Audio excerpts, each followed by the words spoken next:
Assalamualaikum.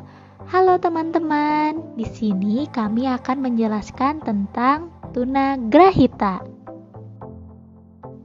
Sebelumnya, izinkan kami untuk memperkenalkan diri kami terlebih dahulu. Perkenalkan, nama saya Safira Nurul Kolbi Az-Zuhruf. Halo, perkenalkan, nama saya Linda Nurul Fauzia.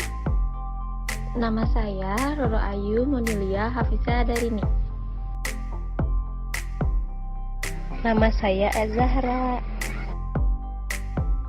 Nama saya Ida Syafitri. Kami di sini akan menjelaskan materi tentang tunagrahita. Yang pertama ada pengertian, klasifikasi, karakteristik, faktor penyebab, upaya pencegahan, dan pendidikan bagi tunagrahita. Definisi tunagrahita. Menurut Reis dan kawan-kawan, dalam Suharsimi tahun 2007 nomor 69, anak tunagrahita adalah anak yang mempunyai gangguan dalam intelektual sehingga menyebabkan kesulitan untuk melakukan adaptasi dengan lingkungannya. Klasifikasi tunagrahita. Menurut Leo Kanner, dalam Mumpuniarti tahun 2007 nomor 13, berdasarkan pandangan masyarakat. Yang pertama, tunagrahita absolut atau sedang, yaitu jelas nampak ketunagrahitaannya yang dipandang dari semua lapisan masyarakat.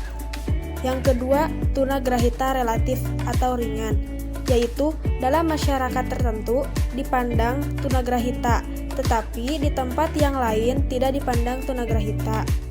Yang ketiga, tunagrahita semu atau debil, yaitu anak yang menunjukkan penampilan sebagai penyandang tunagrahita, tetapi sesungguhnya mempunyai kemampuan normal.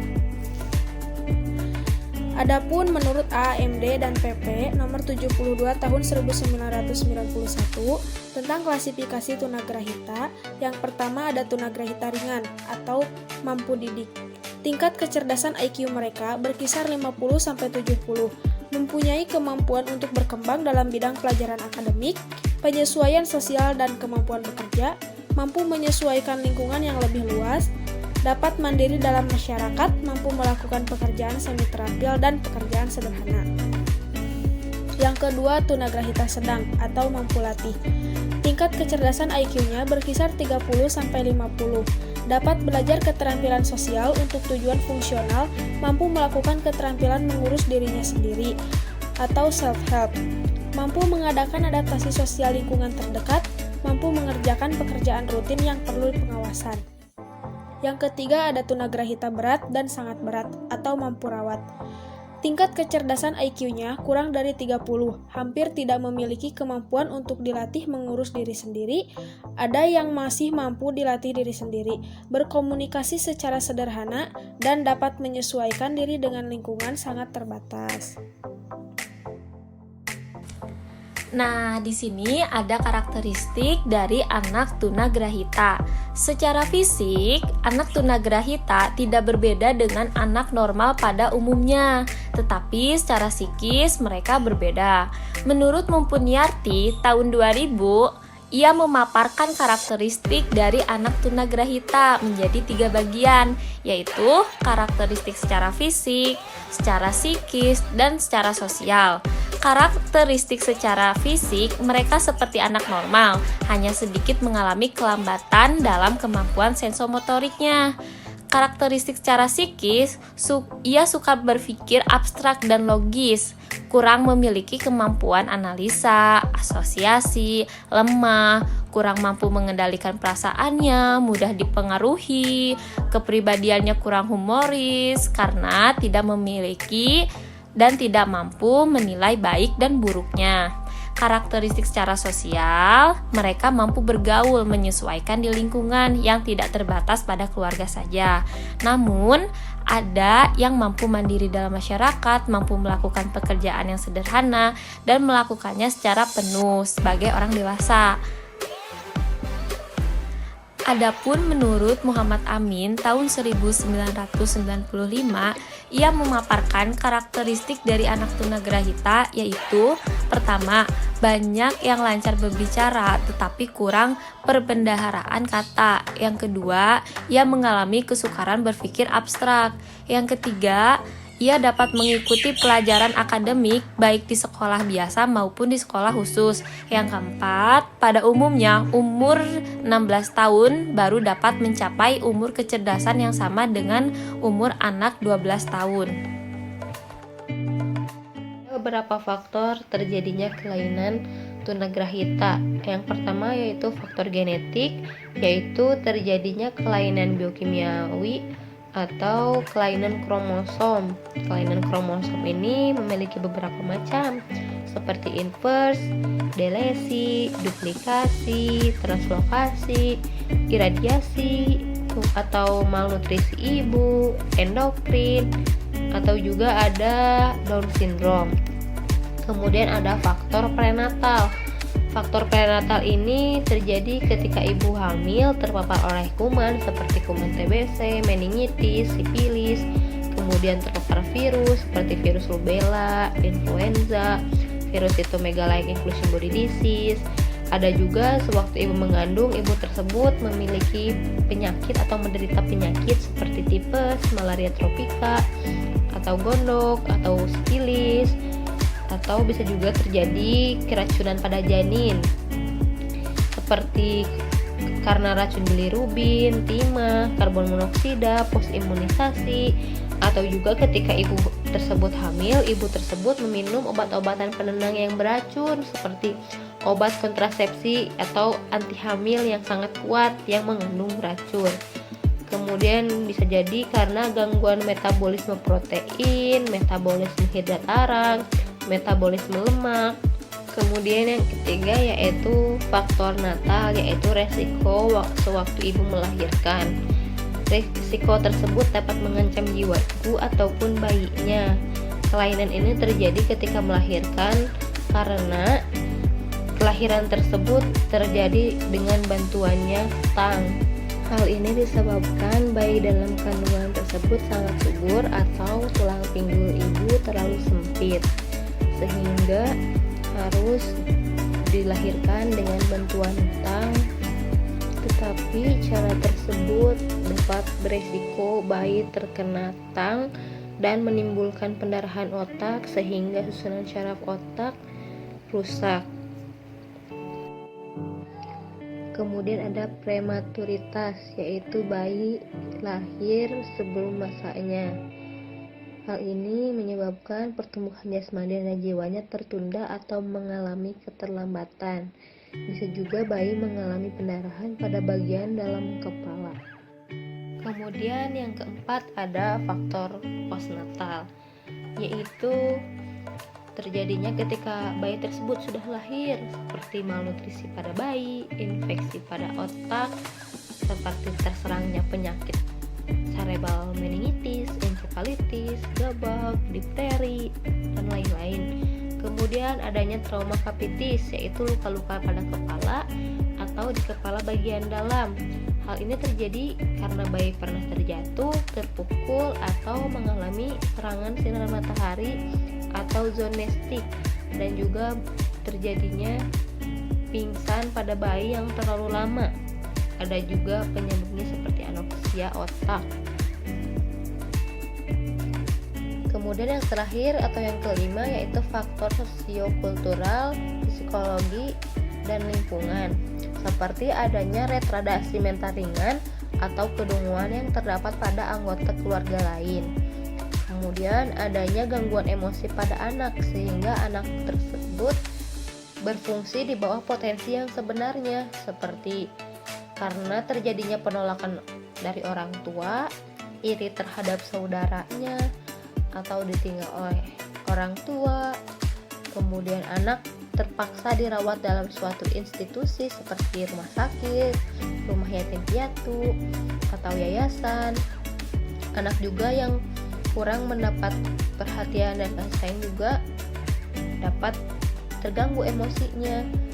Kemudian Ada juga kurangnya stimulasi pada anak, seperti kurangnya rangsangan belajar pada anak.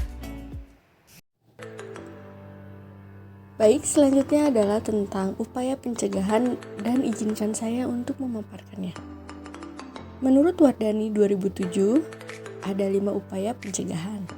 Yang pertama yaitu penyuluhan genetik, yang kedua diagnostik prenatal, yang ketiga imunisasi, yang keempat tes darah, dan yang terakhir adalah intervensi dini. Apa sih yang disebut dengan penyuluhan genetik? Penyuluhan genetik adalah kegiatan yang bertujuan untuk menginformasikan masalah genetika. Penyuluhan dapat dilakukan melalui media cetak, elektronik, atau secara langsung melalui posyandu dan klinik.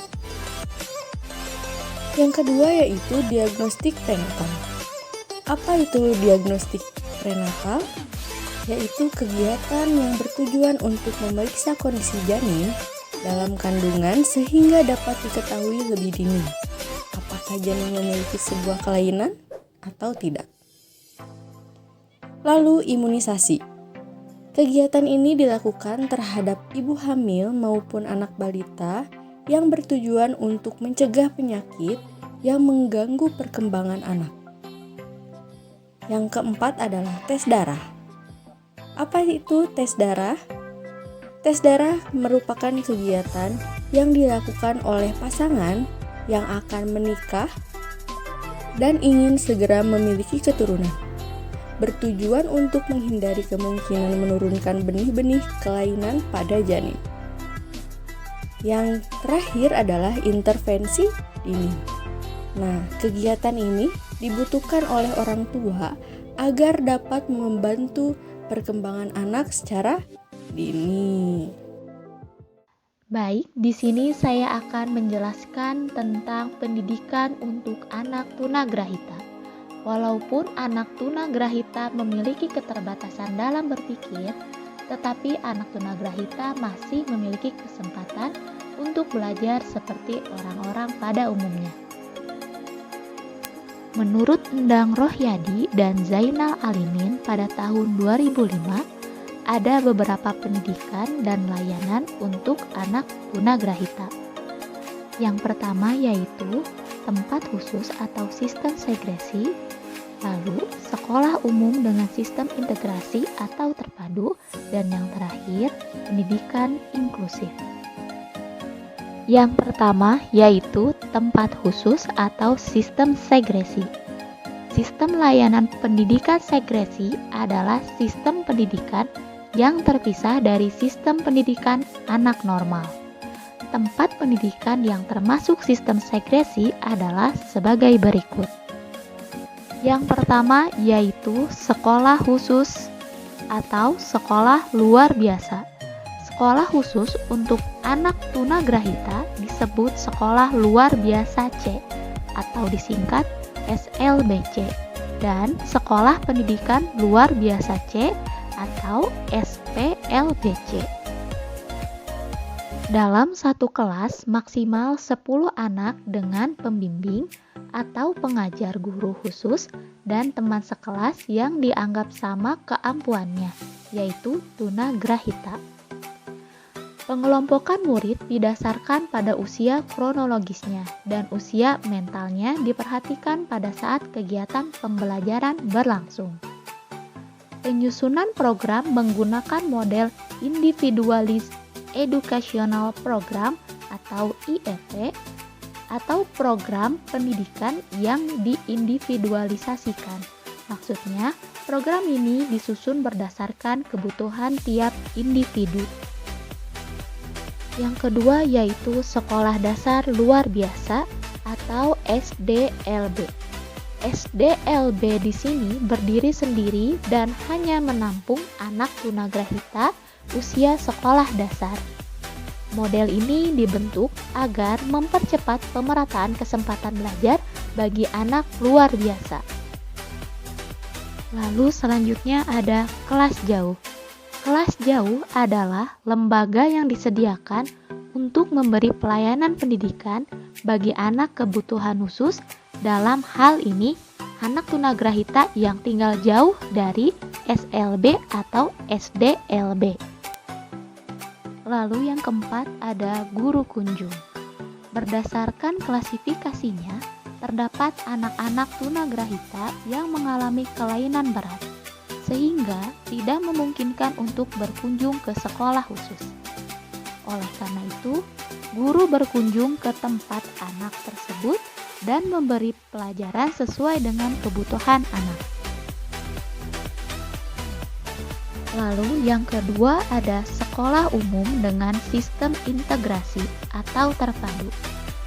Sistem integrasi memberikan kesempatan kepada anak tunagrahita untuk belajar, bermain, atau bekerja bersama dengan anak normal lainnya. Dan yang terakhir yaitu pendidikan inklusif.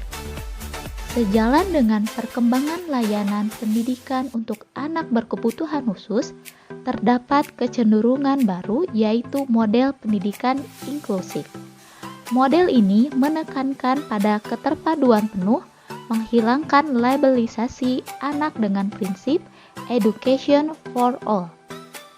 Pada kelas inklusi, siswa dibimbing oleh 2 orang guru, yaitu guru reguler dan guru khusus. Guna guru khusus untuk memberikan bantuan kepada siswa tunagrahita jika anak tersebut mempunyai kesulitan di dalam kelas. Semua anak diberlakukan dan mempunyai hak serta kewajiban yang sama. Tapi saat ini pelayanan pendidikan inklusif masih dalam tahap rintisan. Cukup sekian yang dapat kami sampaikan mengenai tunagrahita. Semoga ilmu yang kami sampaikan bermanfaat untuk yang menyaksikan. Mohon maaf apabila banyak kesalahan baik dalam penyampaian materi maupun hal-hal lainnya. Karena kesalahan murni dari diri kami pribadi dan kebenaran hanya dari Allah Subhanahu wa Ta'ala. Kami pamit undur diri. Sekian, wassalamualaikum.